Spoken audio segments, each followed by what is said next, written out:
Morning to everyone. Thank you for your presence. We appreciate it. First item on the agenda is to thank the commissioners for what you're doing. Second item is for you, Madam Director. Please.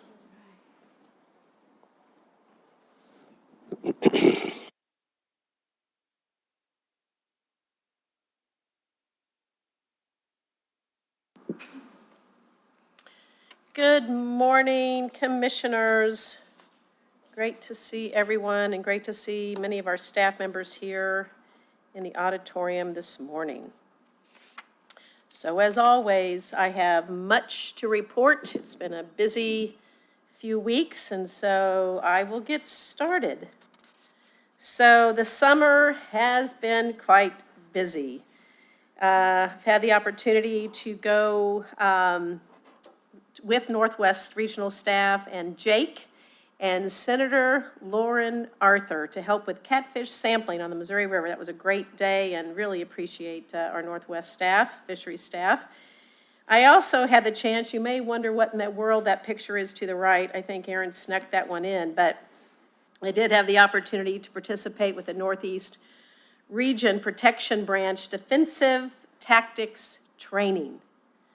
I kept asking Aaron to get in place there of Matt without padding, but he refused to do so. It will be noted on his performance appraisal.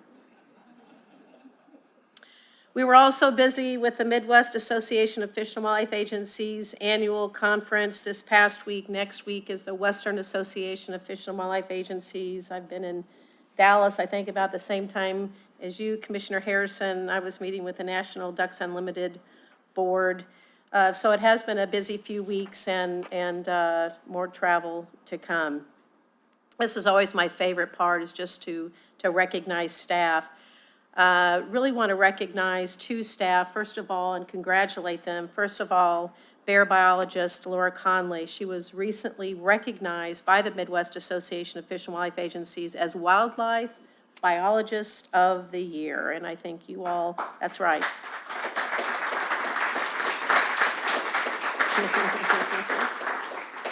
And no surprise there is for all of her work related to black bear outreach and education, research, and management. During her 5-year tenure with MDC, she has given hundreds of public presentations and interviews with television, radio, and newspapers. She has educated governors and legislators and commissioners and county commissioners and private landowners with tours of bear trapping events. Finally, she's dealt with numerous public bear issues that certainly could have ended very differently, but just because of her demeanor and her knowledge and experience, ended very well and really has brought around the public's perception of black bears. Another congratulations to Conservation Agent Eric Herring on his selection as the 2020 United Bowhunters of Missouri Conservation Agent of the Year. Eric had another impressive year in the Southeast region and specifically during the 2020 archery season. During that archery season, Corporal Herring made 5 spotlighting cases. He also had 3 illegal transportation of deer cases in Pemiscot and Dunklin counties. In addition, he's also issued various related electronic warnings throughout the year. So very appreciative both to Eric and to Laura. But we are not done with congratulations to staff. Just last week, during the Midwestern Association of Fish and Wildlife Agencies, Jason Jensen was recognized for the Spirit of the Shack Award. The award is given to the individual who exemplifies the ideals of the great conservationist and educator Aldo Leopold, and who has contributed to conservation in a superior way. This individual should epitomize stewardship and dedication to fish and wildlife conservation. It's hard to believe, but Jason has worked, he doesn't look this old, has worked for the department for 29 years in various positions and has always accepted additional assignments. For example, while in Forestry Division, he also served 4 years as a legislative liaison with Aaron Jeffries. That alone, just working with Aaron, should give him the award. As the Community and Private Land Conservation Field Chief, he has taken on additional assignments with the department's Community Conservation Program, partnerships with Missouri's electric cooperatives. In the last few years, he has used his incident command system expertise to strengthen the Feral Hog Elimination Partnership. The results of Jason's work speak for themselves. On the feral hog front, our partnership has never been stronger. We are seeing great results, and we're gaining more support. So Jason, congratulations. Also last week, Conservation Agent Andy Barnes was recognized by Governor Parson as the 2019 Missouri State Employee Award of Distinction for his dedicated service and professionalism. And Chief Doman and I were able to attend that ceremony.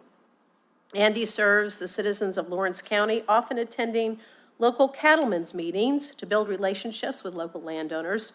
One of Andy's biggest accomplishments was in 2018 with the culmination of an international poaching investigation involving a group of serial poachers from southwest Missouri. It was known as Operation Geronimo. Andy helped coordinate this massive operation involving over 100 officers from Missouri, Kansas, Nebraska, all the way up into Canada. That resulted in over 300 charges for 14 individuals in Missouri, Kansas, Nebraska, and Canada. These poachers frequently shot hundreds of trophy bucks and other wildlife at night from vehicles. To date, suspects in the case have pled guilty to 142 charges. So congratulations, Jason and Andy as well.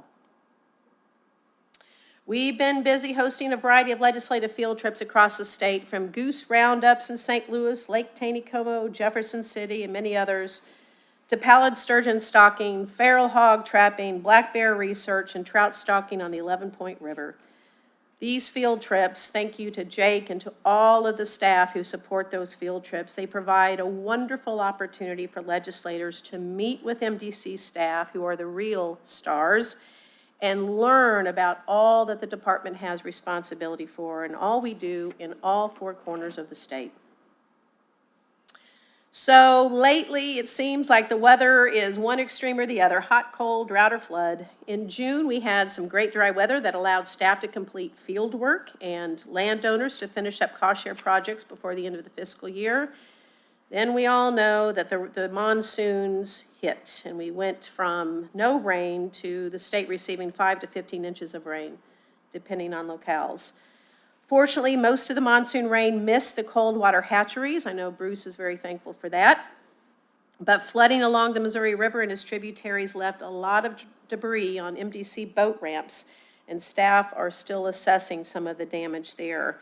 The soggy conditions also delayed construction work and certainly slows field work as well. Flash flooding also had our conservation agents busy assisting with 10 emergency responses, including swiftwater rescues in northwest Missouri since June 24th. Moving on to our turkey management webinar. And we know we've got a great presentation coming up today from our own Raina Tile. But speaking of turkeys, on June 29th, the department hosted a wild turkey management webinar. The event had more than 174 viewers. Raina Tile discussed factors that have contributed to Missouri's wild turkey numbers and MDC management efforts regarding wild turkeys, and we're going to hear much of this today, but it included information on wild turkey numbers over the years, why the numbers are where they are, how weather and predators and habitat impact these numbers. But you can tell by the participation that it is a topic of strong interest to members of our public, and we appreciate Raina's efforts in that regard.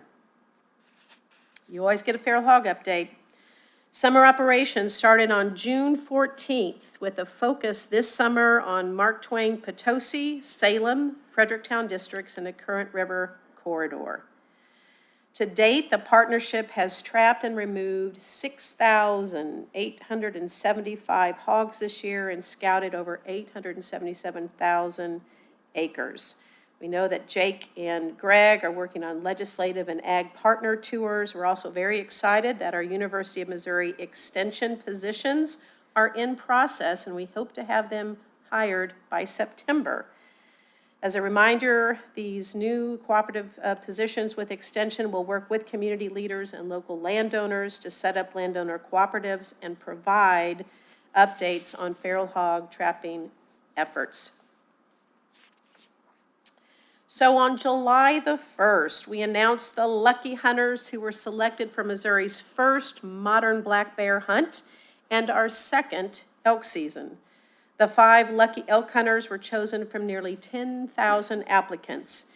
Aaron Hildreth said the 5 hunters were very excited and they're looking forward to their hunting adventure this fall.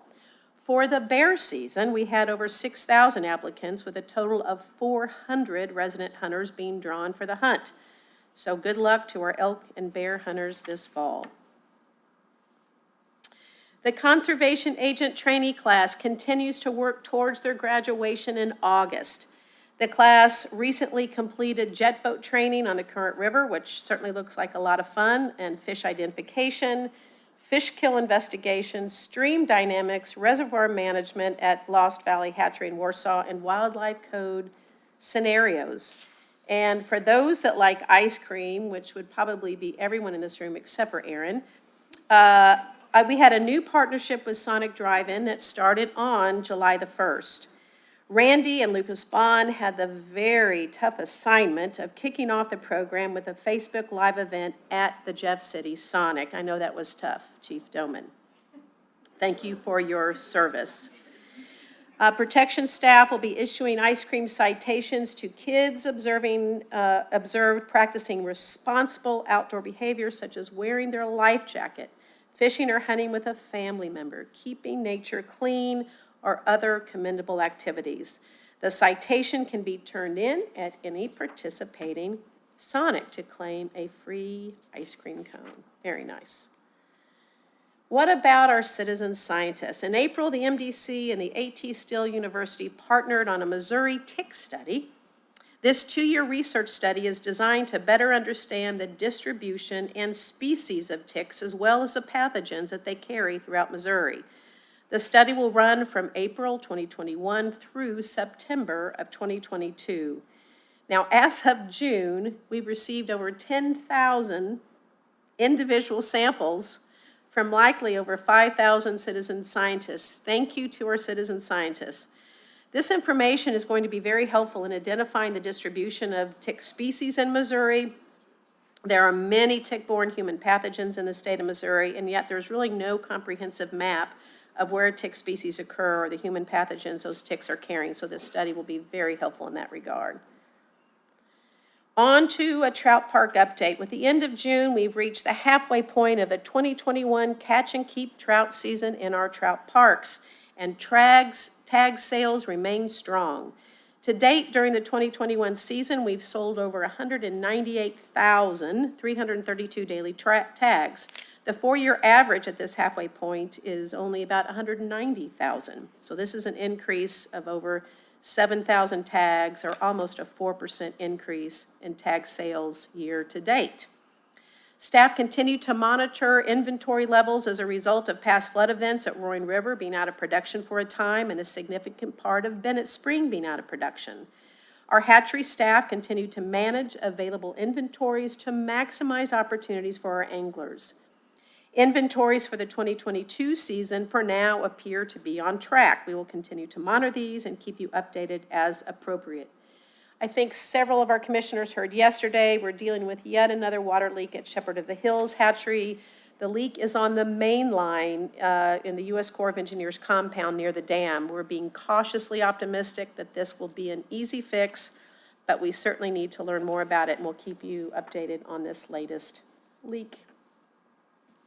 The Campbell Shooting Range. On June 10th, the City of Campbell hosted a groundbreaking ceremony for a new public shooting range. The range will help fill a gap in the state where there has been limited opportunities for the public to shoot. The complex will include 150-yard rifle and pistol ranges, 25-yard pistol range, a trap field, an archery range, and restroom facilities. MDC provided $370,000 in cost share to the City of Campbell for the construction of the range. The range is expected to open May 31st, 2022.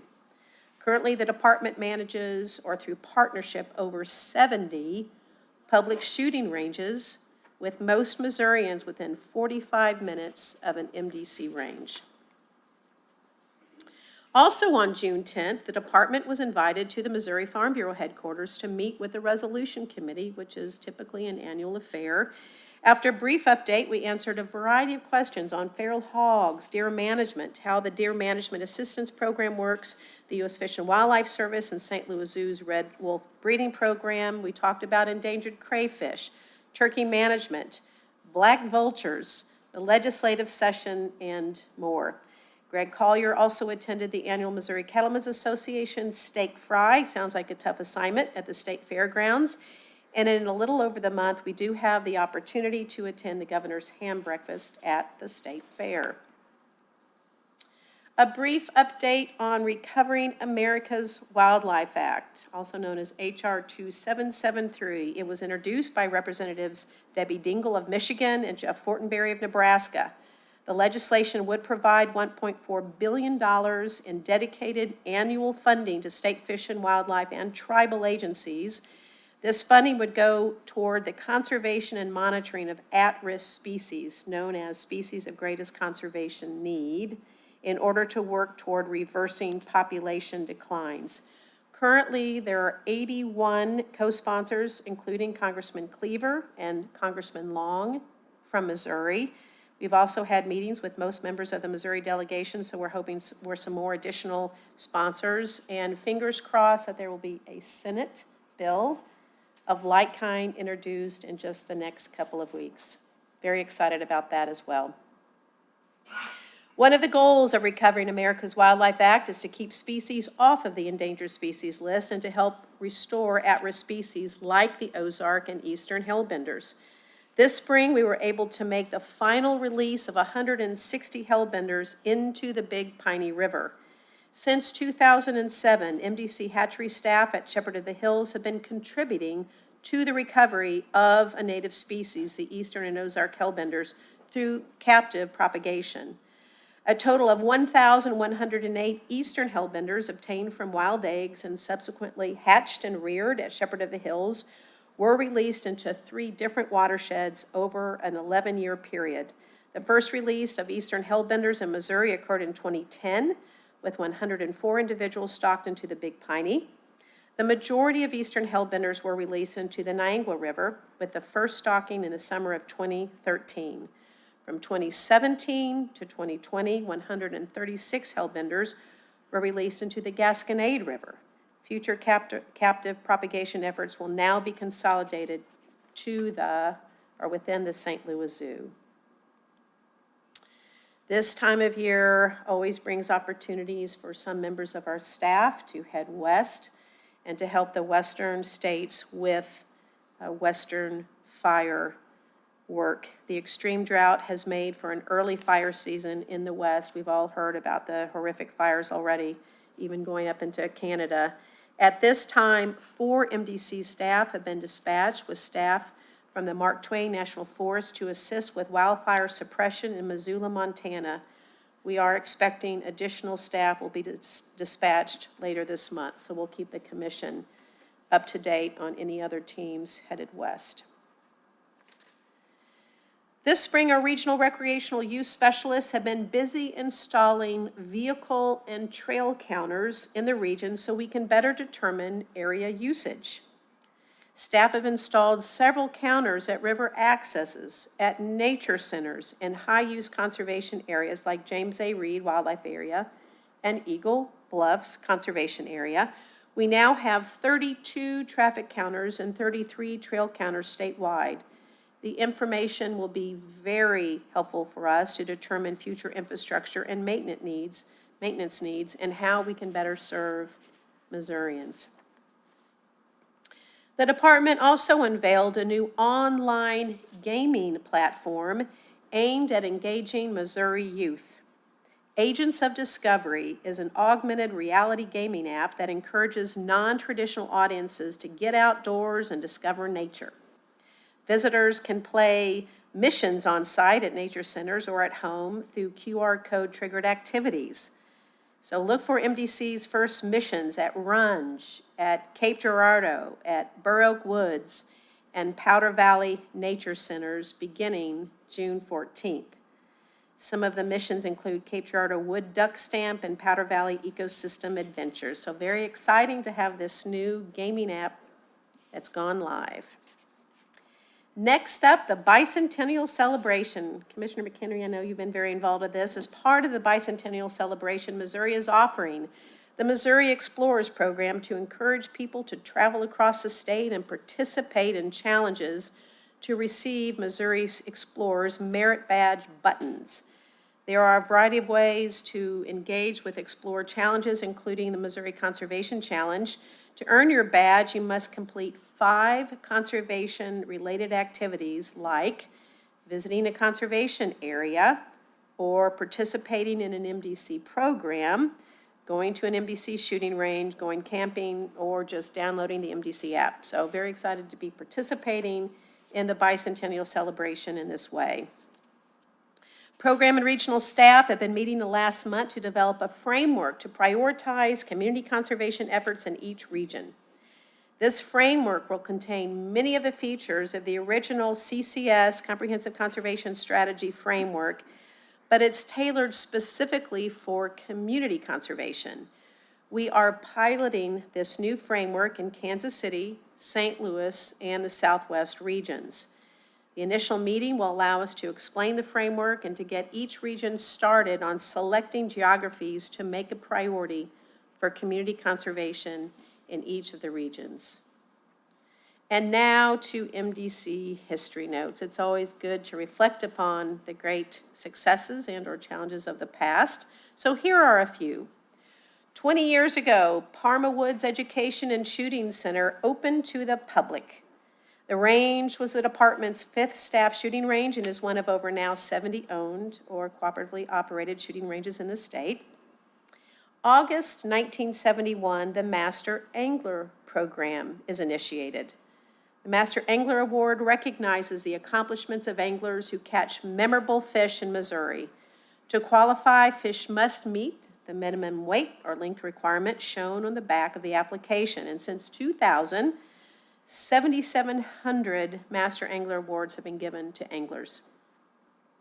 June 19, 1961, the commission okays buying 42 acres on North 10 Mile Drive from the Dull family for commission headquarters. At the time, the property was on the edge of town.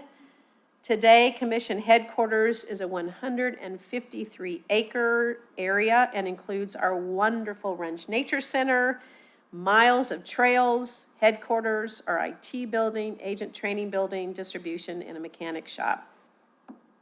70 years ago, our first formal conservation agent trainee class was held. So we certainly know the little things we do for conservation today add up to big things for conservation tomorrow. And our last slide. Mr. Chairman, pay attention. Put your phone down. We recognize Commissioner Don Bedell with this last slide. This is likely, you never know, but this is likely your last meeting. And so with that ends an amazing 12 years of exemplary public service as a volunteer commissioner to the citizens of Missouri. So I have here just a short list of major accomplishments during your tenure. It includes elk restoration and black bear research and hunting seasons for both. You helped guide the agency through the Great Recession and pandemic in 2020. Major undercover operations, including Operation Roadhouse, Operation Pulling Wool, and the famous Bambi punishment. You also helped pass tougher poaching laws. You helped with the restoration of Topeka shiners, the American burying beetles, Ozark and Eastern hellbenders, Mead's milkweed, the Niangua darter, lake sturgeon, brown-headed nuthatches, rough grouse, greater prairie chickens, and more. During your tenure, we had major infrastructure projects such as the Bush, Hinges, and Lake City shooting ranges, Central Regional Science Center office complex, Duck Creek and Ted Shanks wetland renovations, and several major hatchery renovations. We had difficult times like the Joplin tornado, historic flooding across the state in the Ozarks, Grand River, and Missouri and Mississippi rivers, and the severe drought of 2012. We endured really chronic wasting disease coming to a head, and so really putting into place the management of CWD and intensified feral hog eradication efforts. Also included was the expansion of education programs like Discover Nature Schools, Discover Nature Fishing, MONASP, and online hunter education. Under your tenure, you served with 3 directors, 1 interim director, 7 deputy directors, 2 commission secretaries, 3 different governors, and 9 wonderful commissioners. We know that Don Johnson will be missed by all. Under your tenure, development of popular hunting and fishing apps, award-winning magazine, and social media pages. We saw the CFI certification for MDC forest lands. We saw significant regulation changes for deer, for captive cervids, for smallmouth and rock bass, blue cat, crappie, striped bass, lead shot in conservation areas and permit changes, and numerous record fish. We saw land acquisition and the start of the MRAP program. We saw land purchase and donations, including new areas like the McGee Family Conservation Area, LaBarque Creek in Glassburg, additions to Peck Ranch, Linscomb, Fountain Grove, and Black Island, and even land disposals. We saw the 75th and the 80th anniversaries of the agency, the Stream Team anniversary, and the 75th Modern Firearm Deer Season anniversary, along with the 50th Spring Turkey Season anniversary. We saw expansion of private land and community conservation programs across the state. We saw the new strategic plan and the most major reorganization of the agency, really, since its founding. We saw 7 conservation agent trainee classes, 1 helicopter purchase, new and expanded partnerships with state and federal agencies, NGOs, universities, and municipalities. We saw the Boone County Nature School and Shoal Creek Education Center come about, major deer, turkey, paddlefish, and quail research, continuation of MOFEP, on and on and on. What an amazing 12 years. What amazing leadership. What amazing public service. I would ask everyone to stand to thank you for your years of service.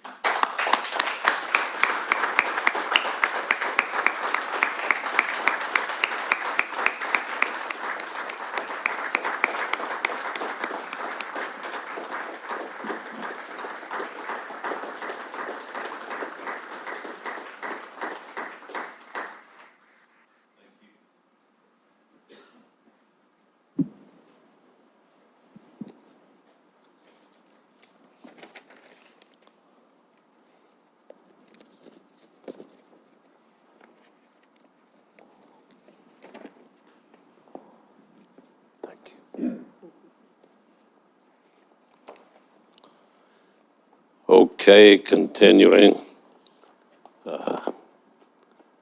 We have a presentation, please.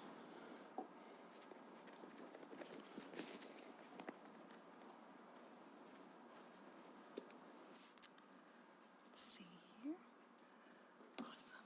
Well, good morning, commissioners, director, Nicole, and deputies. I appreciate the time on the agenda so much this morning to talk about my favorite topic, communications. So here we go.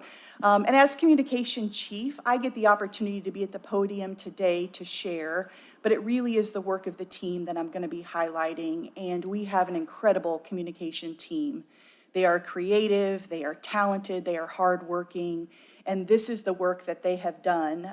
I just get the chance to be here in front of all of you, and so I hope I can make them proud as the messenger today to share our communication projects, what we've been working on, and what's ahead. So when I think about communication and connecting people with nature, this is a great visual, at least it is for me, of our hopes.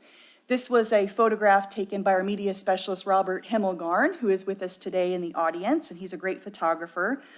And this was taken a few years back of English language learning students from Columbia. And you can see them out in nature with Emily Porter, who was our former conservation educator and is now our rec use specialist in Kansas City. And Emily is really engaging them. You can see they're soaking in the outdoors. And then you can see connecting with nature gets a little more personal for them. They're up close, they're looking at it. Emily is still making them feel comfortable with being in the outdoors. And then they start to make it their own. But as we deal with our hopes, we also deal with reality in connecting people to nature. And so this is also our experience with technology added in.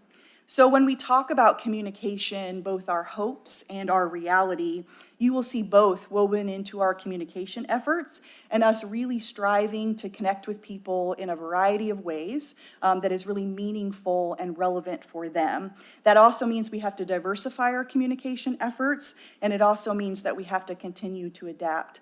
I always like to joke, there is probably a 12-year-old in his basement right now, or her basement, developing technology that 1 billion people will use in the next 2 years. And so communication provides great opportunities for us to keep looking at those channels and how we can engage people in the conservation story. So for our time together today, I wanted to give a communication team overview. It's been a while since I've been in front of you, and so wanted to just share kind of the scope of what our team covers on the communication for the communication branch. And I also wanted to talk about numbers. As a communicator, I love words, they're my favorite, but also numbers are really important to your communication efforts, measuring how you're doing, where you need to adapt, and what needs to happen next. I also would like to share about a few exciting projects, some that have been completed, some that we're still working on, some on the horizon, including our website redesign, magazine diversity strategy, our new Ya campaign. I'll talk a little more about what Ya means, and then some notable mentions in communications. So our communication team and branch has several key disciplines, all interwoven but really specialized. And so we have our digital team, which includes our website, our audio, the video products that we do. Also has our 2 magazines, Explore Kids Magazine and the Missouri Conservationist. Our marketing efforts, so again, we do a lot of free things to reach the public, but also how do we reach them with paid messaging. Our media and news, so media relations, sending out our news releases, being front and center, engaging with social media. And then also our publications and distribution center. So our publication handles free publications for the department and for sale ones like our books at the nature centers. And our distribution center handles mailings, printings, inventory. And so all of those really work together to form our communication team that has a lot of different areas. But our communication team is much larger than just the communication branch, including the support and efforts of the larger MDC team. This includes statewide team, our other branches that we work with, and programs, our regional teams out in the field, also our internal communications that we do. How do we have a lot of different projects. How do we make sure everybody's on the same page with those projects? Our partnerships, couldn't do it without some of the key partners that we work with. And then also just sharing our conservation story. And these stories are very diverse in terms of regulations, helping people understand that and the why behind those, from nature center events to the enforcement efforts of our protection team, or even reintroduction efforts like the one you see in this picture of the brown-headed nuthatch here in the photo. And so while I'm accountable for communications in my role, proactive and effective communications is at all levels of the organization, and whether we're talking about internal or external communications. So on to the numbers. MDC is active on all these communication channels: Facebook, Instagram, Twitter, YouTube, Pinterest, and we even use LinkedIn for recruiting. And we measure our growth, reach, and engagement each month to see how we're doing. And so here's a monthly report that our team puts together as a visual snapshot, I'm already talking social media, snapshot of how we are doing on our social media channels. So this is a monthly report for June, into June 30th, and you can see a summary of where we are for Facebook, Twitter, Instagram, Pinterest. And then you can also see kind of the engagement and message sentiment for Facebook. And so you might say, I wonder what happened. I see a blip there, June 1st, June 2nd on the sentiment and also the engagement. And so on June 2nd on Facebook, we posted a rare albino blue catfish photo that was caught and released in the Missouri River. And so more than 600 people shared that, hundreds of comments, because really weird nature news is kind of fascinating to people, but it's a chance for us to really educate them about those neat facts. Also on June 2nd, we posted a 10-year-old boy who caught a 3-pound, 9-ounce crappie, and he was with one of our conservation agents, and they both looked like they were having the best day ever together. And so that had 700 shares and more than 300 comments. And so just like weird news is really great, cute kids are hard to beat on social media, especially when they're out in nature and having a great day. And the only thing that beats that is cute kids with dogs. And so as you can imagine, our new K-9 program for protection is also having a lot of positive impact on social media as well. So for Facebook, we're at about 310,000, and we keep growing that each month. And some of what contributes to that is our content. So we post lots of videos, photos, neat topics that we get from folks all around the state. We really rely on the larger team to give us that content. But Facebook Live provides a greater visibility than standard posts. So, you know, if I'm on Facebook, I'll say Missouri Department of Conservation is going live, and I might tune into that to see what they have to say. And it also provides a live opportunity to interview different folks in the organization. So you can see Lucas at the top right is interviewing one of the elk hunters from last season. Wetlands Month, he's talking to an ornithologist. And then I apologize to Nathan in permits. I kind of cut off his head there at the bottom, but talking about important topic of permits as well. And so these are some of the topics that we've covered for Facebook Live, and a chance for us to interview our staff, have the experts, really talk about those topics in a informal way on Facebook. Instagram is one of the fastest growing channels in social media. In 2021, it hit the 1 billion with a B mark, and it is also a fastest growing channel for the department as well. It has a younger demographic. Almost 71% of Instagram users are under the age of 35. It is a really visual social media channel, so you can see I took a snapshot of our video and photos that we do, and really beautiful photos able to showcase Wild Missouri. We also try as a team to cross-promote. So on Instagram, we will post old covers of the magazine and new content that we're doing. But on the magazine on the back, you will also see cross-promotion of Instagram, hoping to get people to follow us on social media as well. And so a chance that our teams from social media to magazines can really collaborate. Email and texting continues to be a direct communication that a lot of people still want to get their information that way. And so the department uses an email communication and texting called GovDelivery. We have all our media emails in there, citizen emails, and they can really tailor the news that they want to get from us. And so I'm a subscriber with my email address for Heather Feeler, and we have 788,000 of those individual email addresses in the system. And then subscription is that I'm Heather Feeler, but I want to get statewide news. I live in central Missouri, so I'd also like to get that news. I, of course, want to know what's happening with the commission, so I'd like to get commission action news. And so subscribers can have multiple subscriptions. The beauty of GovDelivery is that it allows people to really tailor the news that they're interested in. So they can go in if they want to know more about fishing, magazine, other topics, that they can really click that and have that delivered to them personally. When we talk about tailoring our message in terms of texting, all our facilities have texting capabilities, and this really helps with that personalized messaging for facilities of reminders. So my kids grew up going to Runge. I get a text on Friday from Runge saying, hey, Saturday we're having a native plant sale, be sure to come, 10 to 4 o'clock, and that reminds me, hey, I'm really busy, but this is something that I want to go and do. And not that it's a competition on texting numbers for facilities, but I'd like to get a shout out for number 1, Cape Girardeau Nature Center. Number 2 is Springfield, and close behind is number 3, Runge. And so our goals for fiscal year 22 are to grow our regional list and GovDelivery email by 15% and our texting at facilities by 5%. And so again, ongoing promotion of that. It's a direct communication that we want to continue to grow. On our public website, this is a fiscal year, a year at a glance, July 1st, 2020 to June 30, 2021. And you can see here that last year we had 7.1 million visitors to the MDC website. The report also tells us what channels they're coming to us from and also technology. Most people are coming from their mobile to our website, which makes sense. I Google things all the time. I'm using my phone to find out information. We can also see engagement on our website by age and gender.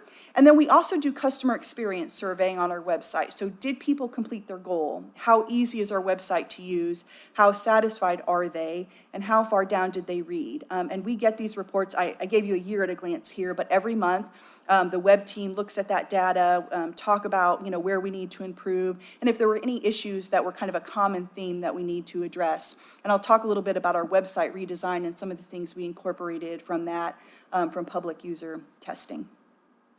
Our magazine subscriptions, this is a year report as well for the last fiscal year ending June 30th. And you can see our total subscriptions for both magazines are about 106,000. Our growth rate for the conservationists for this last year was 3.41%, and for Explore it was 4.58%.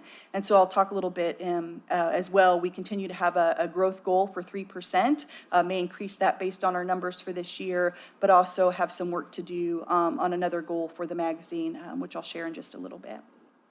So website redesign was a project that has been a multi-year project, and we launched in May, which was awesome feeling for the team, for the communication branch, and I hope for the department. But to give perspective, we have a huge website. We have 17,000 pages of content, 4,200 PDFs, 15,000 support content, kind of database content, 43,000 images, 600 audio files, and more than 600 videos on our website. So when we talk about upgrading it to a different platform, when we talk about improvements, it takes a lot of planning and project management to get it done, and the team did a great job. So our goal for our website is pretty straightforward. We want to have as many visitors complete their task as quickly and easily as possible. When you're talking about a website, people want their question answered, they want to be able to find where to go, they want to execute on the action item, and they don't want that to be difficult to do. And so that's really what we're striving for on the website. Again, we had 7.1 million visitors last year, which is up from 6.8 in fiscal year 20. For the website redesign project, we had 150 public volunteers for testing that worked with us through the whole project to help us test the old site, test things that we were proposing for the new site, and to really give us feedback. Staff also did testing for us as well. And what really came out of that was that they really wanted a cleaner color scheme and white space to easily scan and focus on content. That we had a lot of color, we already have a lot of content, and so they really wanted us to kind of simplify the look and feel of the website so they could find things a little easier. In addition, with the website redesign, we have an enhanced search engine, which we pulled in-house to be able to enhance that feature. It had previously been through Office of Administration. We have greater accessibility and security, and then improved many of the existing pages and added new pages such as invasive species and other wildlife pages as well.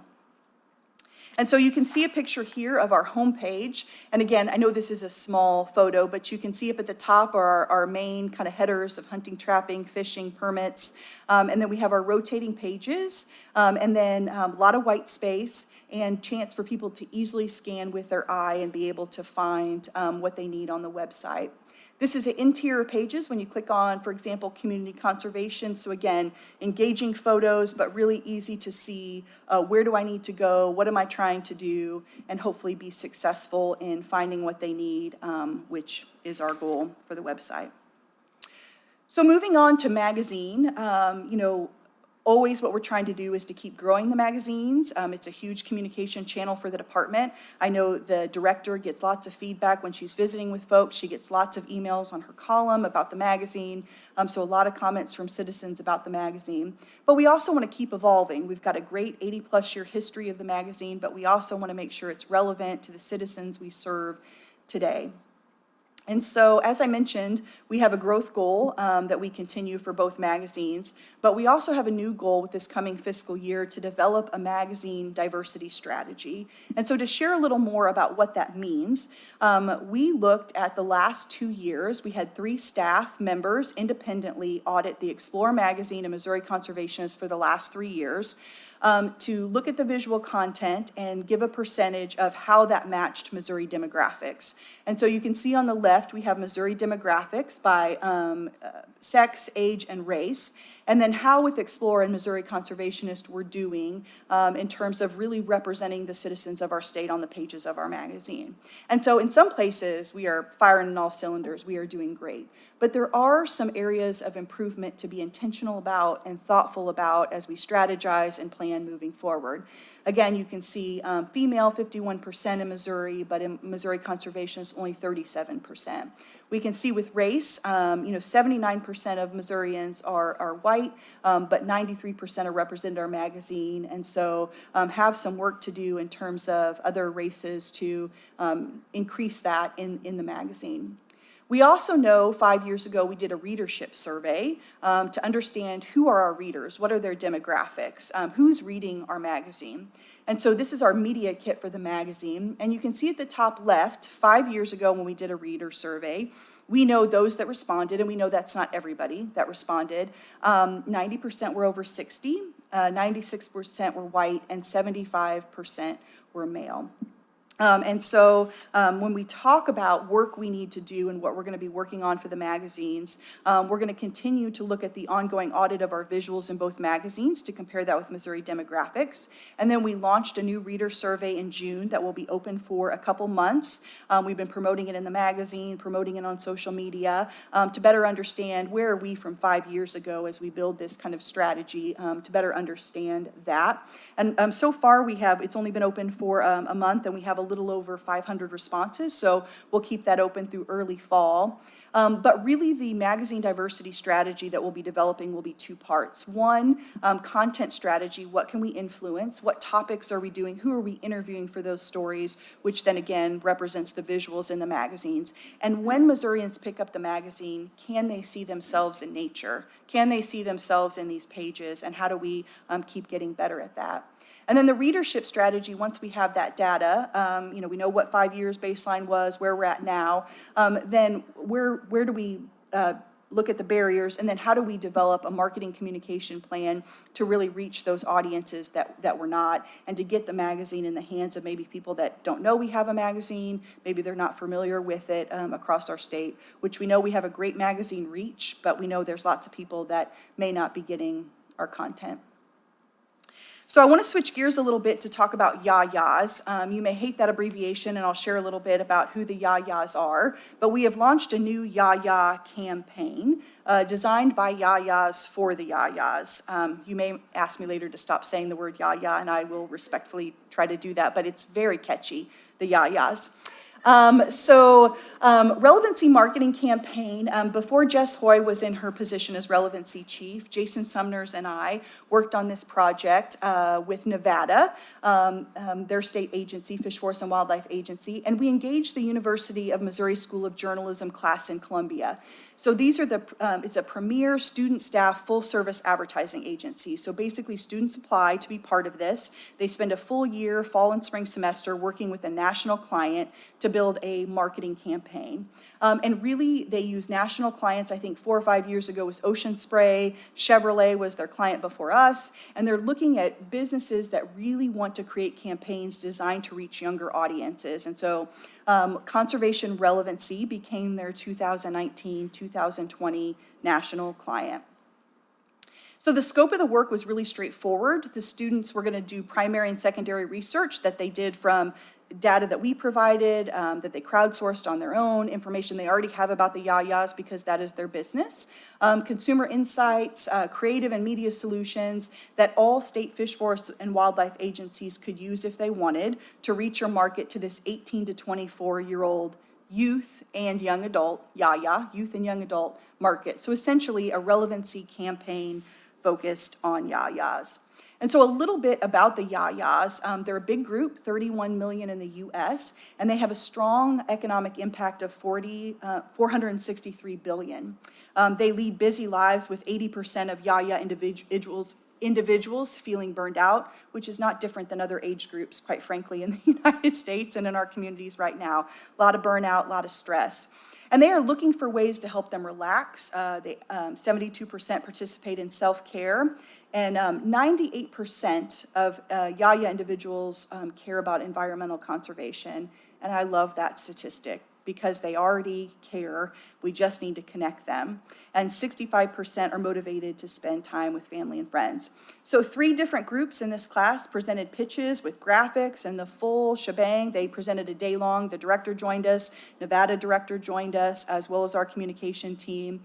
And by far, the winning team was this concept of never lose touch. And so whether you think the graphic looks like a fingerprint or a tree ring or a target, this idea that nature needs you and to never lose touch with it. A lot of Yayas are nostalgic for nature because that's how they spent time as a kid, but maybe they're not doing that now. And so that you need to connect with nature and draw yourself back into the picture that nature really needs you. And so we have incorporated this into our strategic priorities for the department, and this is where it fits in our outcome goal 2 of connecting people to nature. We have a strategy for relevancy, which you guys are aware of, but really showcasing the importance of nature for economic vitality and quality of life and increased support for conservation. And so our action item beginning this last fiscal year, which we launched, is to implement a multi-year marketing campaign aimed at the Yayas to really connect or reconnect them with nature and provide conservation engagement opportunities. And so some of the things that we launched is the Never Lose Touch theme. We're using the graphic exactly as they designed it because they're the experts for the Yayas and it's an audience we want to reach. So we're not pretending we know more. We're saying let's go with it, and we like what we see. And so we have digital ads on social media where those folks are at, Snapchat, Instagram, Facebook, YouTube, print ads that we are using, also using an existing MDC communication channels, and I'll show you a little bit of those graphics. We have a new MDC Never Lose Touch landing page with really a focus on connecting with nature, health, that self-care, using technology and music. We've got a Spotify list, a hammock playlist, and hiking playlist, and those kind of things, classes, and then they also care about giving back, so ways that they can volunteer to give back to conservation. And so phase 1 launched in April and will be running through late summer, kind of early fall, and then we will evaluate those campaign metrics. Not only, landing page hits, clicks through the ads that we had, how we did with, readership for those print ads, but also, were there more events attended through our event system for this age group? Did they attend? Did we have more downloads of our podcast? Again, lots of folks listen to podcasts, but especially Yayas. And then hopefully the bigger needle is our conservation monitor data. Over the next few years, do we see that age group? Are we making any inways with that to see that they care about conservation and those numbers are moving? And so again, kind of the long-term picture there. So this next fiscal year, we will launch phase 2 of that campaign, obviously learning from the data what we learned from phase 1. And so here are some of the graphics. You can see the Never Lose Touch. They designed the graphic kind of putting yourself back in nature from everything from a fish. You'll see some hiking shoes to this happy camper. And so again, we utilize that with getting outdoors with that.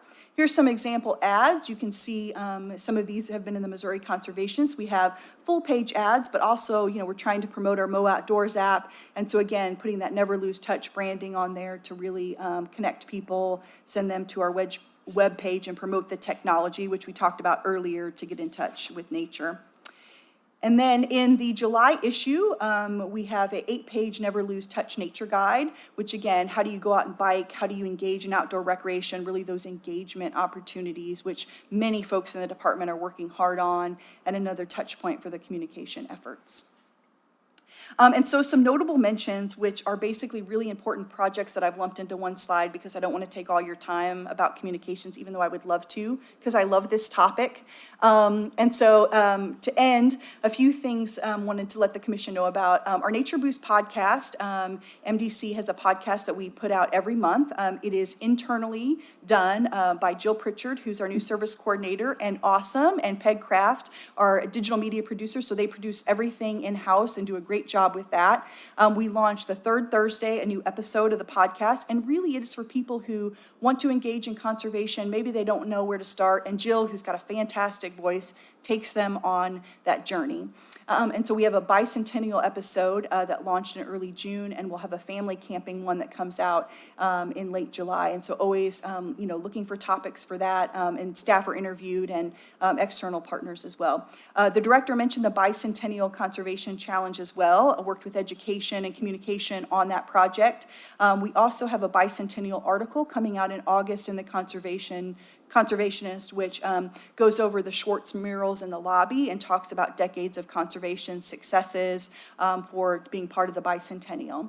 And then our publication team really working hard. I know, sometimes books come out and we're so excited, but how much work goes into all of those publications. And so Key to Missouri Trees in Winter and Discover Missouri Natural Areas already are out. And then we're working on the third edition of Amphibians and Reptiles that will come out later this year. And so a lot of work by the team on those for sale and also free publications. And then staff media training, because we're all ambassadors and communications of the organization, making sure that people who have exposure to media in their communities and their regions, or maybe with reorganization, they have a new role where they'll be interacting with media more, that they are comfortable and confident, with sharing the conservation message, really providing that customer service to media that is really, I feel like a hallmark of what we do here at the department.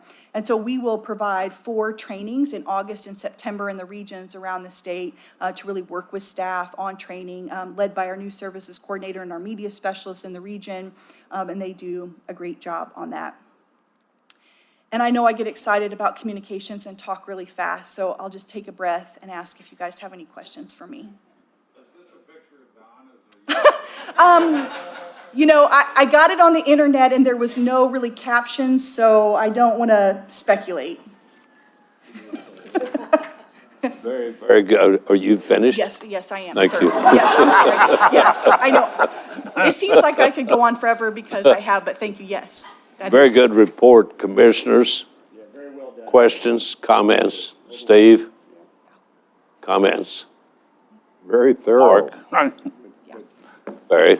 Well, Thank you. all. I appreciate, Obviously, you have really bought into this project. I love communications, but more than that, the team we get to work with, not only the communication team, but all department staff, they're incredible. Every day I pinch myself that I get paid to do this, and so very thankful. And thankful for the time to share some of our communication efforts today. I know always busy on agendas for Commission Day, so thank you, appreciate it. Thank you, Heather. Appreciate you. Next agenda item is a consent calendar.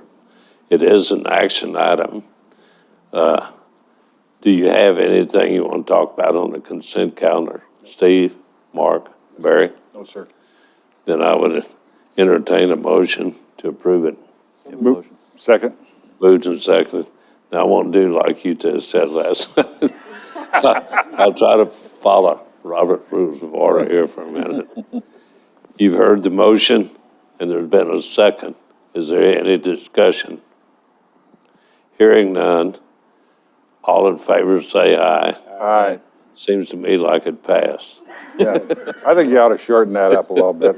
We don't need all that. Thank you. Mike, where are you? I'm already up here, Commissioner. Oh, okay. It's dark over there. Thank you. Good morning, Mr. Chair, Commissioners, Director Polly.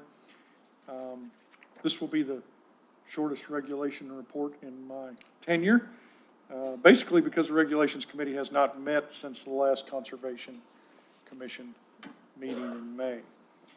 However, I'd like to mention that since the May 11th Regulations Committee meeting, citizens have provided input on various topics and regulations, as you would expect, and a summary of those comments will be included in the next report of the Regulations Committee and available to you prior to your August commission meeting.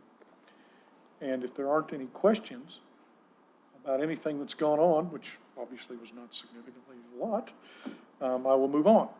Please. And with that,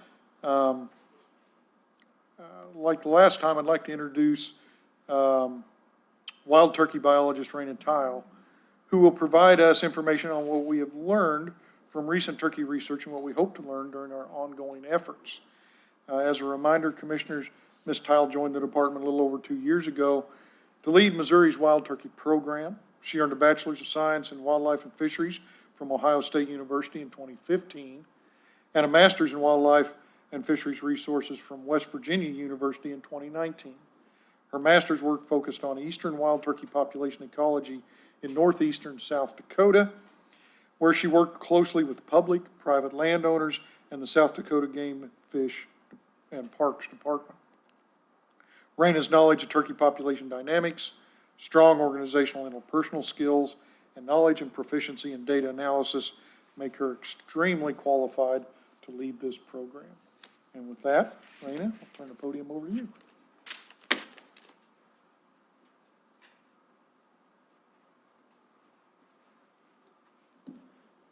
Thank you for that introduction.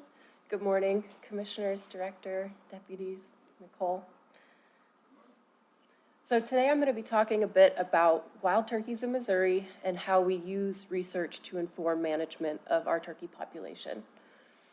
An overview of what I'm going to be covering in this presentation, I'll start off with a bit of history of wild turkeys here in Missouri, including an update about our current population status. I'll talk about, as the turkey population dynamics have shifted through time, how we're shifting our management strategy from more of a indice-based management strategy to a more quantitative-based management with statistical population reconstruction models. All the information that we use in those and some information that we are going to be gathering moving forward.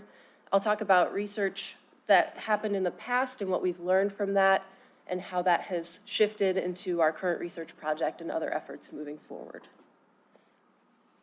So wild turkeys historically, before European settlement, were abundant throughout the state, except for some of the more open areas of western and northern Missouri that were dominated by prairies. Wild turkeys after European settlement or during European settlement were nearly extirpated from the state because of unregulated harvest. You'll remember this is before state wildlife agencies existed and we regulated harvest and management of our wildlife. And also due to habitat losses, we cut down lots of trees across the state to build infrastructure. And so because of this, turkeys only remained in some of the steepest and deepest portions of our Ozarks that were tough for folks to get into. And so those remnant populations existed. And this map here shows the range of the turkey a little bit after that, kind of right before the restoration effort really took off. In 1948, we had some turkeys, mostly just in the southern part of the state. So early efforts to restore turkeys in Missouri through the use of pen-raised birds were unsuccessful. These pen-raised birds just did not have the wherewithal to survive in the wild and reproduce. So it wasn't until we started intensively managing some of our refuges in the southern part of the state where we had remnant turkey populations, those populations began to grow. But it wasn't until the invention of the rocket net in about the mid-1950s that we had a method of capturing these birds and moving them to new areas so that we could accelerate the growth and spreading of their individuals across the state. By the late 1970s, we had conducted extensive trap and translocation efforts over a couple of decades, moving over 2,600 turkeys to 200 sites in 91 counties across the state. And so by the late 1970s, we had turkeys throughout most of Missouri. Those populations continued to grow and expand into new areas and increase in abundance. And so throughout the 80s and 90s, our turkey population really grew almost exponentially in Missouri. And that led to our peak turkey harvest in the early to mid-2000s. In 2004, we harvested over 60,000 turkeys during our spring turkey season. However, after that peak in numbers and harvest, we saw harvest declines of about 25% in the latter half of the 2000s decade. That was kind of driven by this long-term declining trend in production, but we had some poor production. That graph on the right there, you can see in the late 2000s that led to abundance declines. Then we had some years of increased production in the early 2010s that led to stabilization of our harvest, increasing turkey numbers across the state. And then, as you are probably well aware, recently we've had quite a few years in a row of relatively poor production, which have led to further abundance declines of our turkey population across the state. And so what we've seen with Missouri's turkey population during the restoration period and now in what we're calling the post-restoration period is pretty typical of what we see in restored wildlife populations. So once the number of individuals on the landscape reaches a certain threshold, they'll start reproducing and the population will grow almost exponentially. It takes a bit of time for that exponential growth to slow down, and so you often end up overshooting the number of individuals that the landscape can truly support based on the amount of resources and space. And you'll see this period of dieback. And so we saw that in the latter half of the 2000s with our turkey population kind of overshooting and then correcting itself. Then as we enter this post-restoration period where we have an established turkey population, we'll start to see fluctuations around this lower level of abundance than that peak, which is closer to our carrying capacity. And these fluctuations will be primarily driven by production. So when we see good years of production, we see increasing numbers. When we have poor years of production, we see abundance declines. However, what we've been seeing recently with our turkey population is not a fluctuation around this average, but our peak abundances are not as great as the peak before, and our lower abundances are lower than the trough that we saw before. And so we're having this kind of pattern of dampened oscillation where there's a long-term declining trend even with these fluctuations from year to year. And so while the population was doing well, growing and expanding during that restoration period, using indices, so things like harvest, a production index we get from our turkey brood survey, those were all sufficient to get a general idea of turkey trends and how the population was doing. As we move into this post-restoration period where we're going to see greater fluctuations in our population moving forward, driven by different parts of their life history, we need a more quantitative means for assessing turkey population demographics across the state. And so we're currently in the process of building statistical population reconstruction models for each of our 12 turkey monitoring units. These units are aggregates of counties that are grouped by similar land cover composition, but also similar population trends in the past. So regions that have seen similar trends in harvest and production. These models use data that we already collect to kind of refine them. So our harvest data that we collect during our hunting seasons, hunter effort data that we get from our post-season surveys, other abundance indices we collect like our bow hunter observation survey, and our production index that we get from our summer brood survey. They also are refined using additional data that we've collected over the years. So some recent vital rate information we've collected from the Ozark region on turkey survival and harvest rates. It also uses information that we've recently collected up in the Northeast region of the state on survival, reproduction, and harvest. And it'll use a couple of pieces of information that we're in the process of gathering that will help us further refine these models and make them functional for our needs. So we're going to be starting a new project this winter where we will be banding a bunch of males in a couple of the regions, that red region on your map, the Ozark border, and then the blue region, the Union Breaks region, in order to assess harvest rates of male turkeys during our spring and fall seasons and making sure that those are within the realm of what is considered sustainable. And it'll help us refine those models further. And we're also collecting some information on our fall harvest rates, making sure that the data that we collect through Telecheck is accurate, and further refining that information just to make sure we're not overestimating or underestimating the number of hens versus jakes versus gobblers that are harvested in the fall, which have direct implications to harvest management. And so once these models are functional, they'll provide us with annual estimates of age-specific and sex class-specific abundance estimates, survival rates, harvest rates, and recruitment rates.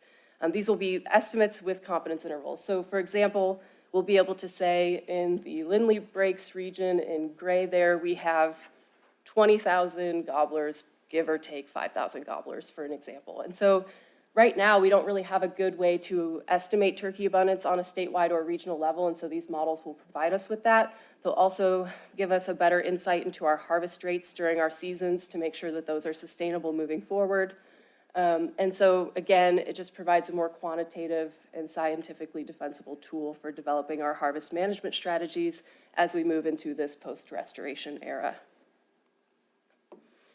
And so you may remember there was a research project conducted over a 5-year period of time in Northeast Missouri. A couple of the main pieces of information that we wanted to get out of this research project were some updated demographic rates, survival and reproductive rates, because the turkey population had declined in this region, and we wanted to make sure, that we had accurate estimates of those vital rates moving forward so we could use them to build these models. We also wanted to estimate our harvest rates for both male and female turkeys during both our spring and fall turkey seasons in order to ensure that those were sustainable and not, causing this decline that we were observing.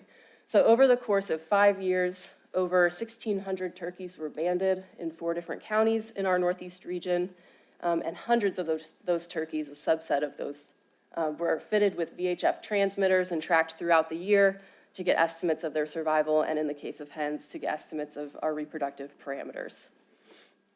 And so there were a few main results that came out of this study that really helped us see what was going on with our turkey population. So what we found was that our survival rates of our adult birds, so our hens, our jakes, our gobblers, all of those age classes and sexes, their survival rates were comparable to, or in some cases greater than, other estimates of the literature during a time when turkey populations were growing and expanding. So basically, our survival rates were on par with what we had seen during the restoration era when turkeys were doing well. Our harvest rates during the spring season were considered low compared to some modeling efforts that had been completed about what the threshold of your spring harvest should be to make sure that you're not deleteriously affecting the turkey population. And so those appeared to be sustainable even given our current survival and reproductive information. We also found that our fall harvest rates were low compared to what they had been several decades ago, and that they were sustainable, again, given our current population trends. However, some of our reproductive rates were lower than what they had been several decades ago, and so it really shed light on the fact that if survival appears to be on par with what it was when turkeys were doing well, harvest is sustainable given our current trends, this lower recruitment is probably what's causing this abundance decline that we've observed in recent years. So we observed lower nest success and hen success, which nest success being the proportion of actual nests that hatch, and hen success being the proportion of turkey hens that produce young. Those were lower than what we had observed in the past, and our poult survival during 4 of the 5 years of this study was quite low compared to other estimates from the literature and what had been observed in this region in the past. Now, so kind of as an aside, using some of this information that we gathered during this study, we did some evaluation of our spring harvest rates. And I wanted to talk a bit about the effect that spring harvest has on male turkey age structure and abundance. So spring harvest doesn't typically affect population growth because you're only harvesting the male segment of the population. As long as your season is timed to begin after most of the breeding has occurred, you should not see deleterious effects on reproduction, which is why we start our season the 3rd Monday in April. And so a good metric to try to figure out if your harvest is sustainable and you're not over-harvesting your male segment of the turkey population is looking at the proportion of your spring harvest that's made up of jakes versus gobblers. And if the proportion of your harvest that's made up of adult males or gobblers gets below 70%, that can be an indicator that you're over-harvesting your male turkey population. But as you can see from this graph, we have been well above that 70% range since we've had our current season structure, except for 1 year. And recently, the last 6 seasons, we've actually been above 80% of our harvest being adult males versus jakes.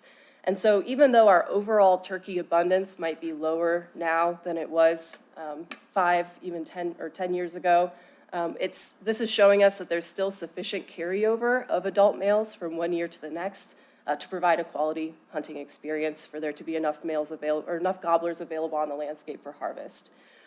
One question, or one thing that we get asked often from folks is, we should lower, make our spring regulations more conservative in order to, increase turkey abundance on the landscape. And a very common suggestion that we get is dropping our bag limit down to 1, but that's kind of an easy thing to negate, just because people don't understand that very few hunters actually harvest 2 turkeys each season.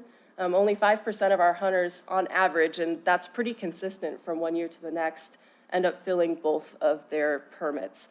And so lowering that bag limit would not have a substantial impact on our overall spring turkey harvest, but it would take away considerable hunting opportunity.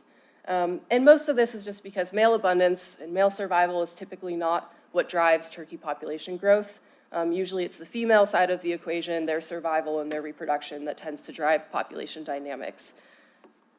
And so kind of looking at that piece of the equation, using some of the information that we gathered from that recent study up in Northeast Missouri, we were able to model what would happen to our turkey population under different regulation scenarios. So how would our turkey population size change 5 years down the line if we maintained our current fall season regulations, or if we went as conservative as to close our fall season regulations entirely, drop that fall harvest rate down to 0. And what we found is even that most conservative scenario, it wouldn't lead to stabilization of our turkey population. So we would continue to see abundance declines across much of the state.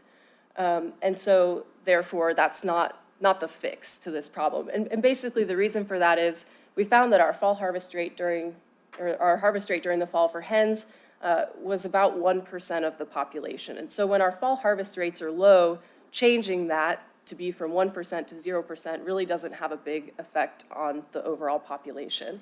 And as we can see on the right there, just the different times we've evaluated our fall harvest rates here in Missouri through time. Back in the 80s, when we were seeing some of our peak harvests, we were having a harvest rate in the fall of about 4%. And more recently, now that our fall harvest has dropped considerably, we're seeing harvest rates of about 1%. And so if this trend continues through time, there's not really a considerable risk that all of a sudden we're going to increase our fall harvest a bunch and it's going to be unsustainable. And so that is kind of what we've learned about our fall harvest rates through that research. And so jumping back to the productivity results from that recent study, I wanted to show what these rates look like compared to what they were during the 1980s when a previous study had been conducted up in North Missouri. And as you can see, the ones in orange are from the 80s and the ones in the more red color are from the most recent study. And most of them are lower than what they were during the 1980s, with the exception of renesting rate, basically the number of hens that nest again after their first unsuccessful attempt. With poult survival being perhaps the most starkly different, it's about half of what we observed in the 1980s. So we see this corresponded in our poult-hen ratios that we calculate from our summer brood survey data each year. In the 80s, when that previous study was conducted, we were seeing an average poult-hen ratio of about 3.1 across that time period. And then more recently, we were seeing a poult-hen ratio of about 1.1. And so it's no surprising that we found that some of these rates are lower than the past. And so that study, was really great. It provided us with information we needed to move forward with building these models to help monitor our turkey population demographics. But it was limited in its ability to diagnose what was causing these reproductive rates to be the way they are. It basically told us what they were, but not why. And so we've speculated about some of the things that have changed across Missouri over the last several decades, why these rates could be lower than they were in the past. And so we've seen some increasing populations of nest predator species across the last couple of decades. That graph down there shows raccoon incidences from our science station survey. And so we see this increasing trend in their population through time. We've had a loss of nesting and brood-rearing habitats, not just necessarily the quantity of habitat on the landscape, but also perhaps the quality of our nesting and brood-rearing habitats across the landscape. We're seeing lower insect abundance now than we did in the past. Other disciplines that study things like aerial insectivorous birds, like bluebirds and tree swallows, they've noticed this long-term declining trend in insect abundance. And so, considering insects are the main source of food for our poults, what sort of impacts could that be having on their ability to find food and grow and evade predators? We've seen changing weather patterns as well. So over the last decade and a half or so, we've kind of been stuck in this wet cycle where we're seeing greater spring precipitation, and not only greater precipitation, but greater intense rain events where we have a lot of rainfall in a short period of time. And so how could that be negatively impacting both nesting and brood survival? And so thinking about all those pieces and wanting to parse out what are their relative effects, what are having the greatest effect, we designed this new research project in cooperation with the University of Missouri, and one of the main objectives is to essentially figure that out. So one of the main goals is to determine how weather, both precipitation and temperature, landscape characteristics, so macro habitat, how our landscape parcels laid out on the landscape, and also microhabitat around our nest bowls and in areas that broods are using, predator densities across the landscape and their spatial distribution, and invertebrate or insect abundance. How are all of these things interacting with one another and limiting wild turkey nest success and poult survival? With this study, we also hope to identify the main causes of poult mortality. So with the last study and with a lot of studies that have been conducted on wild turkeys across the US, to monitor your poult survival, you monitor it at the brood level. So the hen hatched 10 poults. At the 2-week mark, 5 of them were still alive. At the 4-week mark, 5 of them were still alive. But we don't know what causes the death of the other half of that brood. And so by individually marking and monitoring poults, we'll be able to hopefully identify individual causes of their mortality and figure out what is causing most of our poult deaths here in Missouri. And we also want to assess brood rearing habitat selection. So where are hens with poults taking their broods? How does their movement on the landscape and their selection of habitats influence poult survival? Are we seeing greater poult survival in certain areas versus others? Where are turkeys and predators most likely to interact? How can we mitigate some of those negative interactions? And so we are conducting this study up in north central Missouri in Putnam County. The reason for this being one of the big ones is that it overlaps the last study area, or the last study area of the previous project. And so we'll have this long-term data set of reproductive information. We've also seen some of the steepest declines in turkey abundance up in the northern part of the state. So it's important to kind of diagnose exactly what's happening up there. This county in particular was chosen because in the eastern part of the county, there are some larger patches of forest, so we can look at predator communities in these more forested areas versus predator communities in the more open, agriculturally dominated areas of the western part of the county.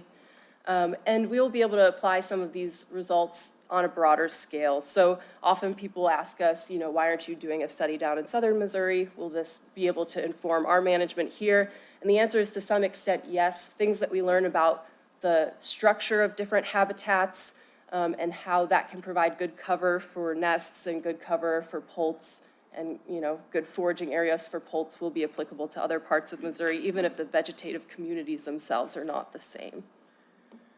And so work on this project began really last year, but our first field season started in January.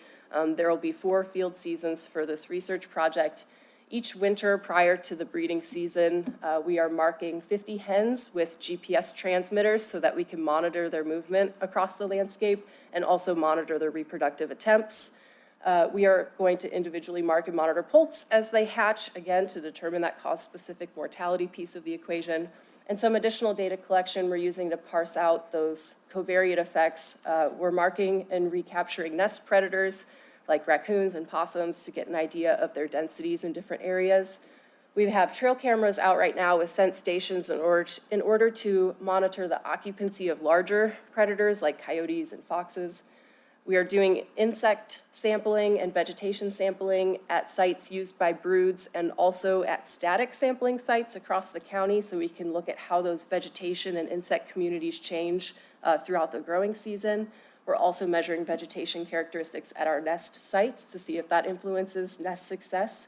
And then, of course, we are passively monitoring temperature and precipitation so that we can use that to parse out the weather piece of that equation. And so the main outcomes from this project, obviously the information that we learn from this will be really important as we communicate with concerned Missourians about what's causing the decline in turkey abundance, why is production low compared to what it was in the past. But it'll also provide some practical information about how we can manipulate habitat on the landscape in order to increase the probability that our nests will hatch and our poults will survive. It'll hopefully provide us with some information so we can identify some of the vegetative structures that provide good shelter from bad weather for poults, escape cover from predators, and also quality insect forage. What types of vegetative communities hold the most insects, and also make it easy for poults to move through and effectively forage. And so this will impact, our habitat management that we conduct on our areas, but also it will help our private land conservationists communicate with the landowners they work with about the type of habitats that need to be put on the landscape in order to improve turkey production. And so that's all I have today, and I'd gladly take any questions from you all. I'm very certain that somebody has questions. Steve, you're up. Well, this is a topic I'm very interested in. Probably more interested in management of turkeys than I am here. I've listened to your WebEx, appreciate that. That was enjoyable. Thank you.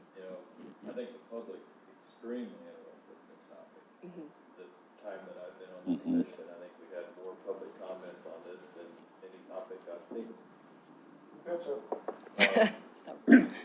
sure I always enjoy your responses tonight.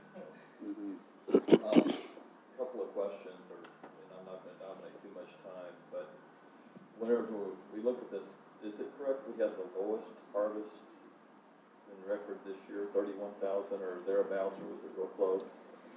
It was over 34,000, but it was the lowest spring harvest we've had under our current season structure. Yeah, that's what I thought. Permit sales, have they gone down? They went down pretty significantly from last year. We had about a 10% decline in our permit sales, which normally they fluctuate about 3% or less from year to year, so it was a pretty significant downturn. But they are still higher than what they were when we first started the season structure. In your webcast, you really emphasize the importance of habitat, which I appreciate that. My personal experience, at least on my farm, is, and actually my farm was one of the second release sites for turkeys back in the restoration phase. There's a ridge called Tau Ridge on it, but I probably have 20% of the turkeys I had 20 years ago. And we control everything except for predator management. And so it's been something that's of interest to me. But a couple of things. Your history of being in South Dakota. I pheasant hunt up there every year, and the state's very active. It's a big economic impact there for pheasant production. And pretty much every field I go into had a live box trap in it that was, I think, provided by the state.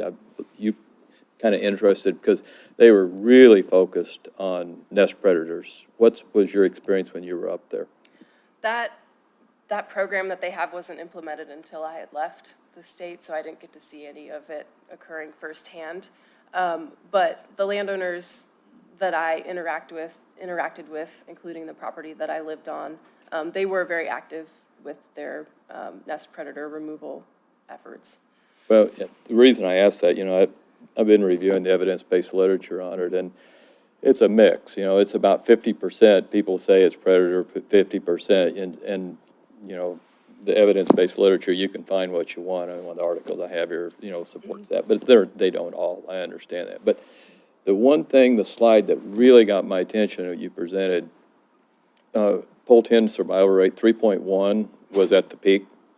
That wasn't the peak, that's just what was observed during the 80s. So there was actually higher It survival was higher earlier. earlier, yeah, and that just shows the rebound, but, you know, the peak and rebound, you know, you would think eventually it would flatten out, but it just continues to drop. But the one thing on that slide that got my attention, in 2014 to 2020, the pull-10 production rate is half in that.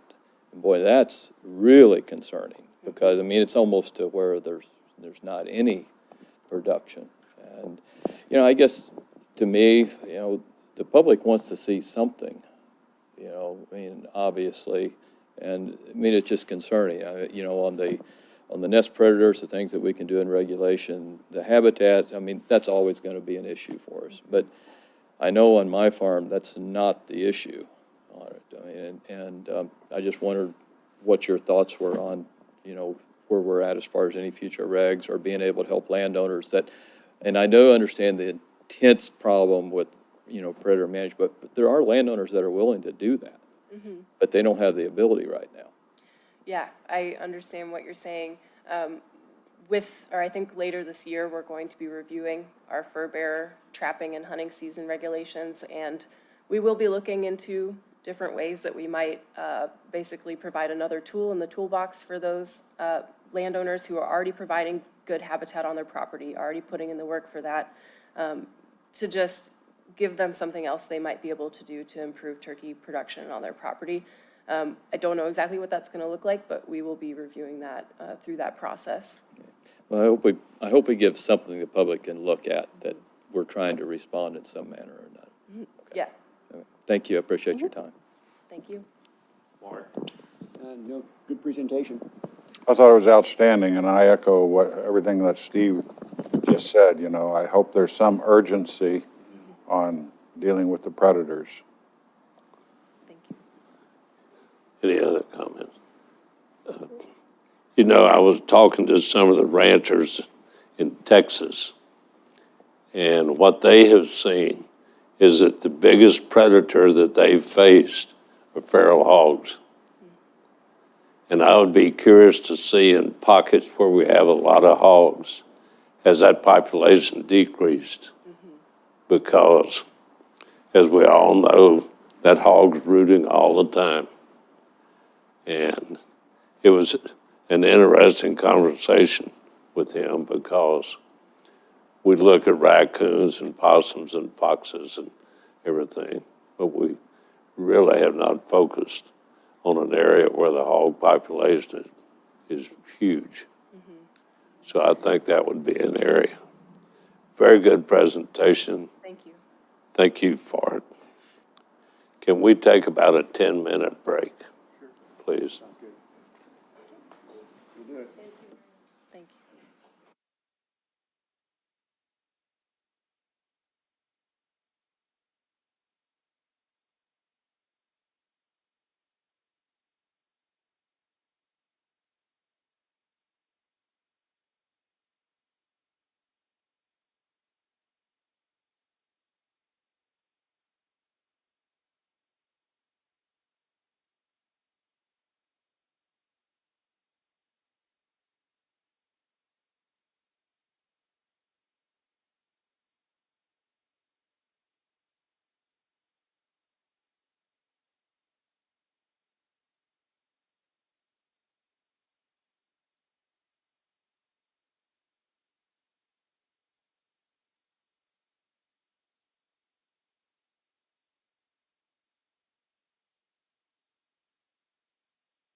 Yeah.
Agenda item is a financial report.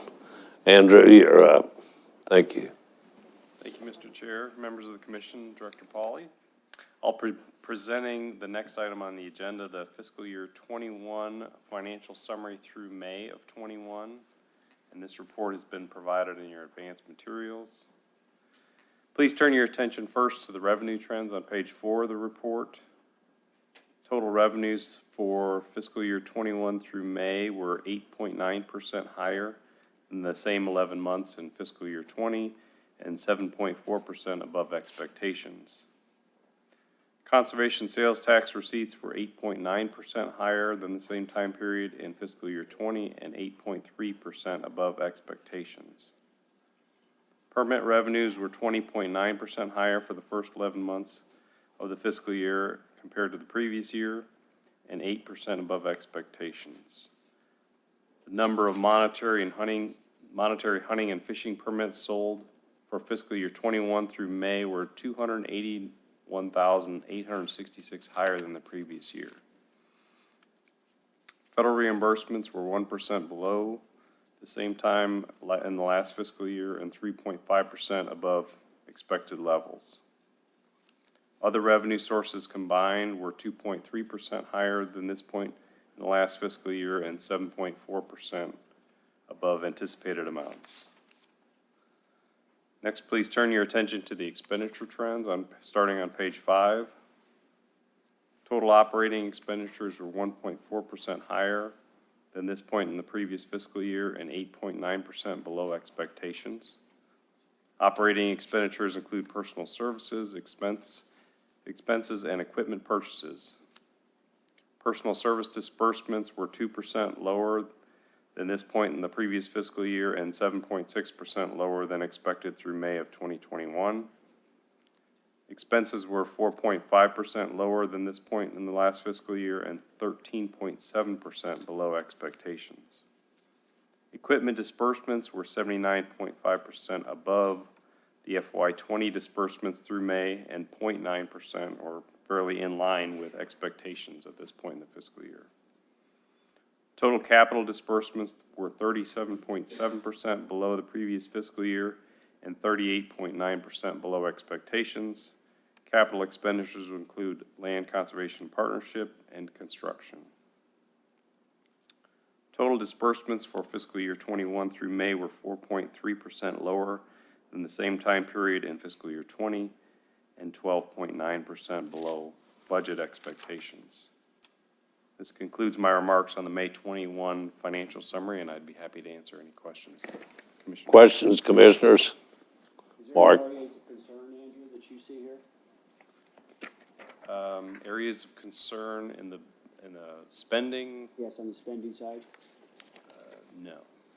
No real areas of major concern. Revenues were a lot higher than anticipated, and getting personnel to hired and dispersed is probably the biggest issue we have. Thank you.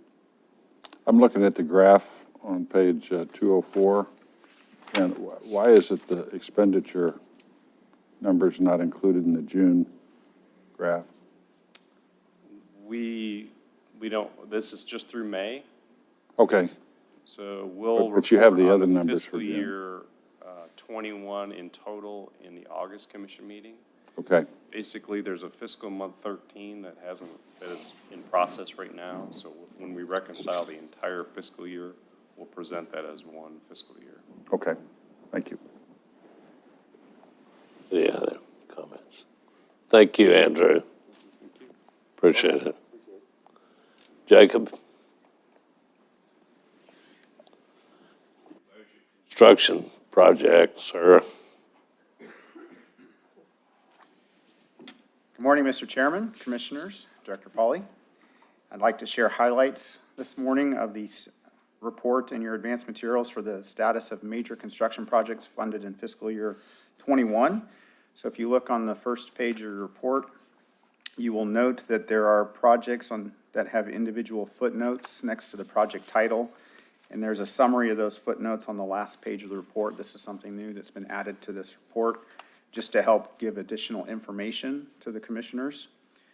At this time, I'll highlight some of the projects, and then I'll be happy to answer any questions you have about any project in the report. So on the first page, in maintenance repair category, on line 3, the Central Regional Office Stone Veneer Replacement Project, I'm happy to share that the notice to proceed was issued June 11th, and the contractor is working through the submittal process right now. On line 6, the Northeast Regional Office, the HVAC controls project, that design is complete, and that project is in the construction bidding pipeline. And then on line 7, Lost Valley Fish Hatchery, the well houses, service entrance modifications. The contractor is continuing to experience supply chain issues for some of that electrical equipment. So they're expecting that equipment to be delivered later this month, and then they'll be able to complete their work. On page 2 of the report, under the rehabilitation category, on line 13 at Four Rivers Conservation Area, the Pool 1 Levee and Structure Project. That project is being constructed by the Kansas City Regional Infrastructure Maintenance staff. Unfortunately, with the spring weather that we had that was pretty wet, they had to delay their work on that project. Things were starting to dry out in June, and then as the director noted in her opening comments today, June was pretty wet, so they've had to postpone their work further. And then on line 18, the Lebanon Forestry Office, the parking lot improvements project, that design, since this report was issued, has been completed, and it is in the construction contract pipeline as well. And then on page 3 of the report, under the capital improvements category, on line 8, Taylor's Landing Access, the access replacement project. A notice to proceed was issued on June 21st, and we are working through the submittal process on that project. And on line 10, Shepherd of the Hills Fish Hatchery, the Conservation Center replacement project. That design is in progress. We are anticipating deliverables from the electrical and structural consultant by close of business today, and then we'll be able to proceed with design after we review those submittals from the consultant. That concludes my remarks, and I'd be happy to answer any questions the commissioners have. Questions? Just one, thanks for adding those footnotes. Those are helpful. You're welcome, sir. Understanding these. I guess you have on there, it looks like, so. Yes, Thanks for doing that, Jay. you're welcome, sir. Thank you, Jack. Thank you.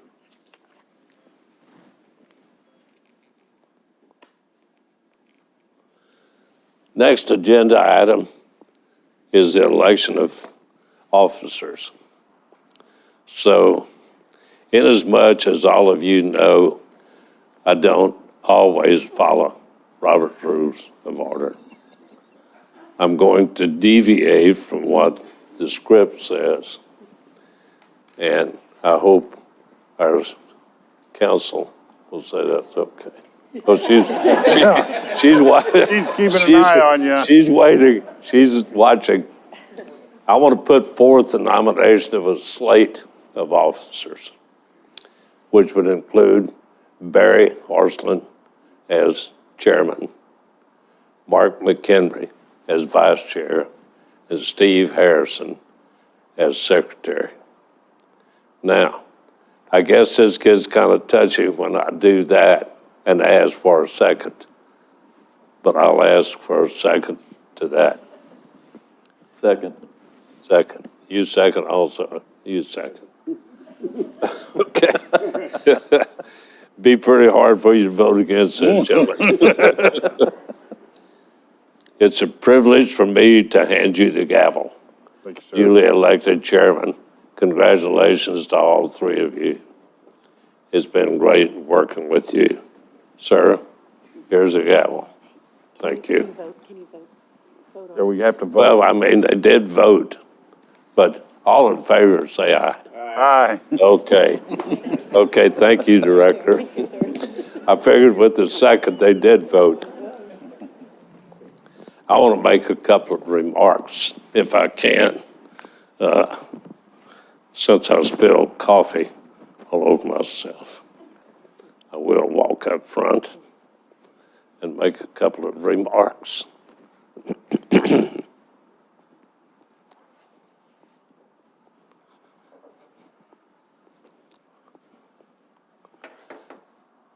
I want to first start by telling you a little story. I was president of the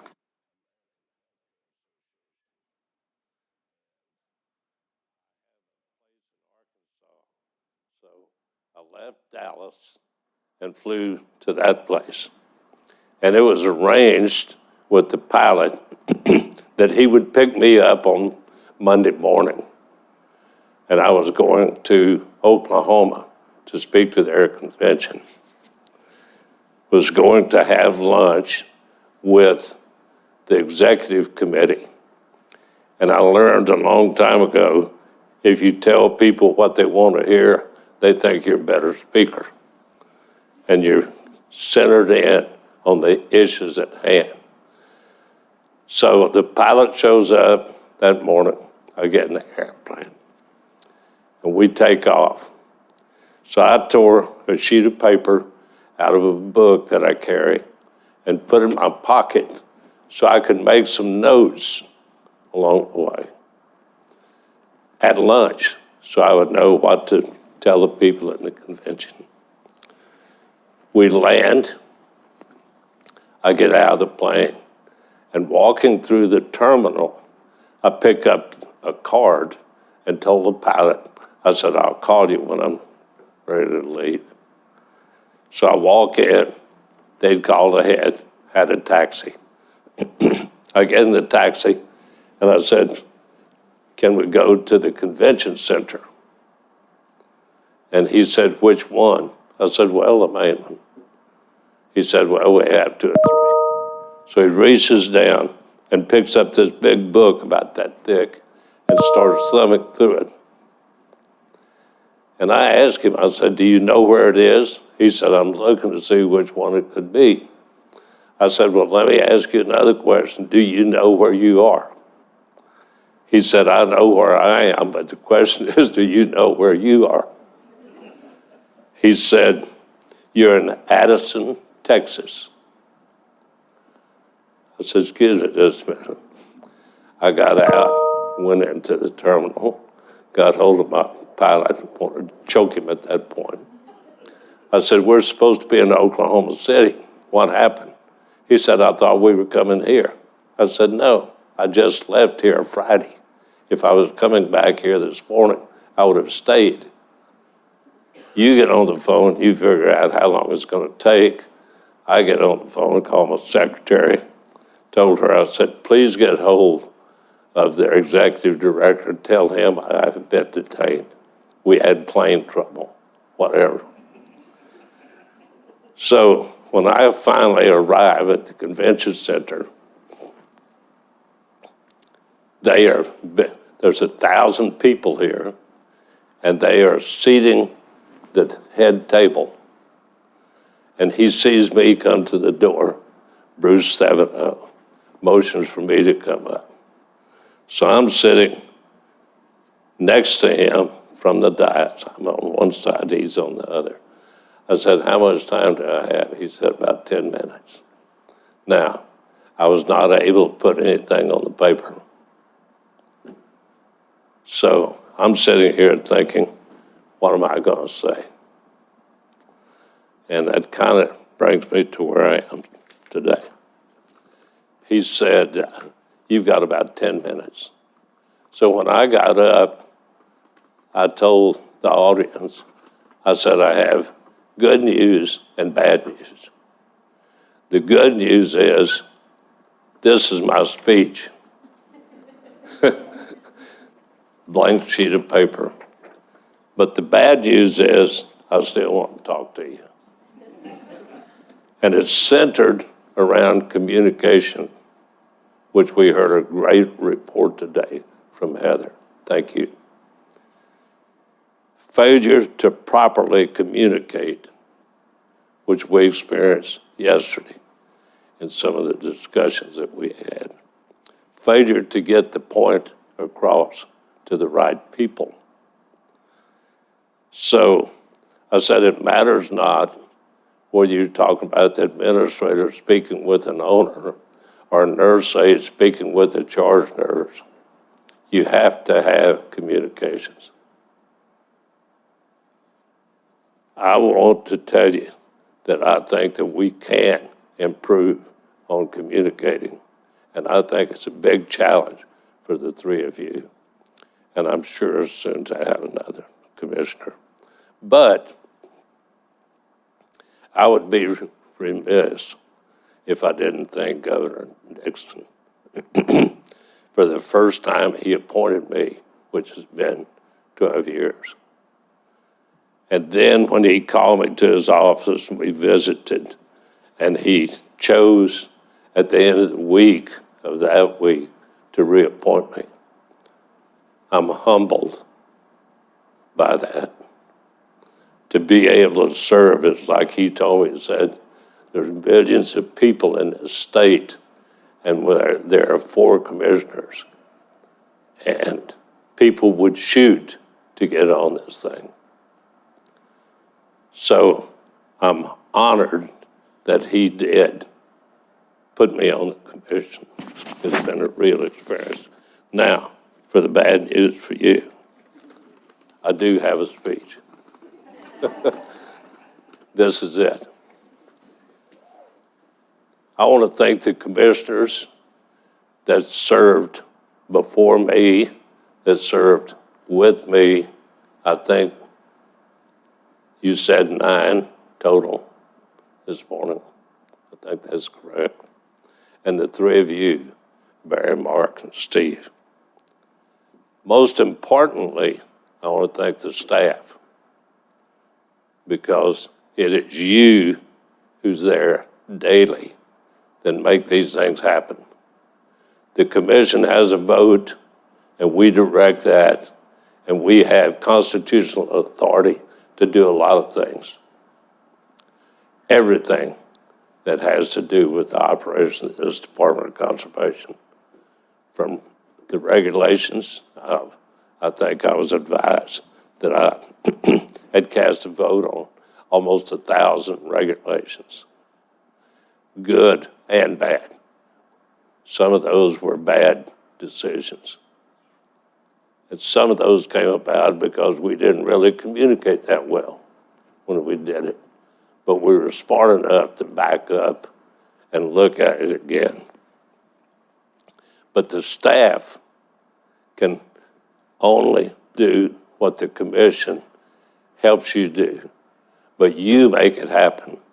That's why Missouri is looked at across this country as having the #1 Department of Conservation. You make it happen. The 1,600 plus people that are out there, everything from trapping feral hogs to the bear, to the research, to the Randy, to your department. The citizens of this state support our department. They voted that tax, and they support it with their dollars. And we have to continue to recognize that they're the ones that we're serving, not ourselves. We represent the people in this state, and we need to continue to do that. This commission has a lot of challenges that you're facing. Major projects, $20 million renovation projects, land acquisition, personnel issues. We voted to put a payment plan into effect to recognize the benefit of you as staff members. We've had a couple of stumbling blocks. Those are being worked out, Barry and the director. I was told that I worked with 3 directors.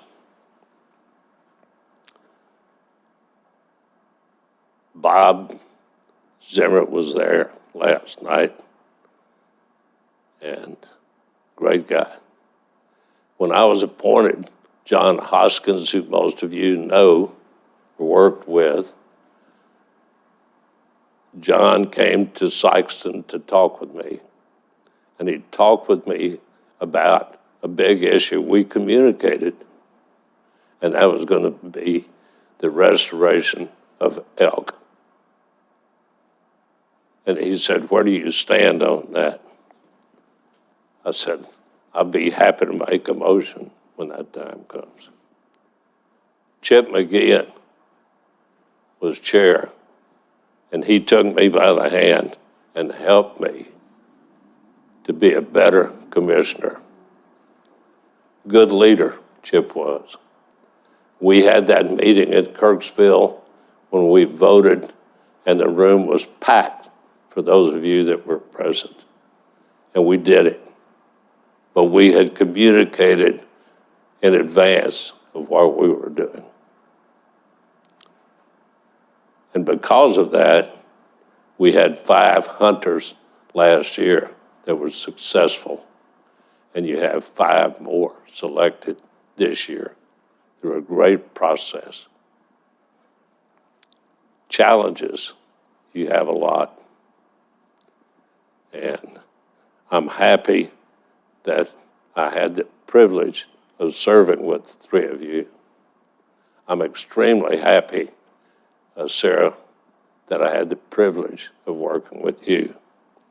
I will miss your calls, say, "Mr. Chairman, we have an issue." And I will miss you people, but I will always know that you are doing the right thing. Thank you, and thank you for supporting me. Appreciate it.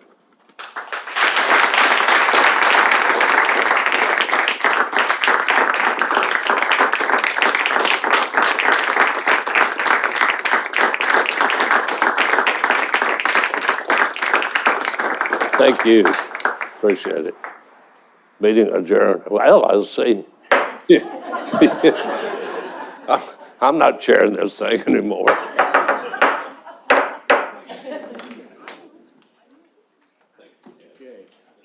It's a wrap. Yes, sir. All right, buddy.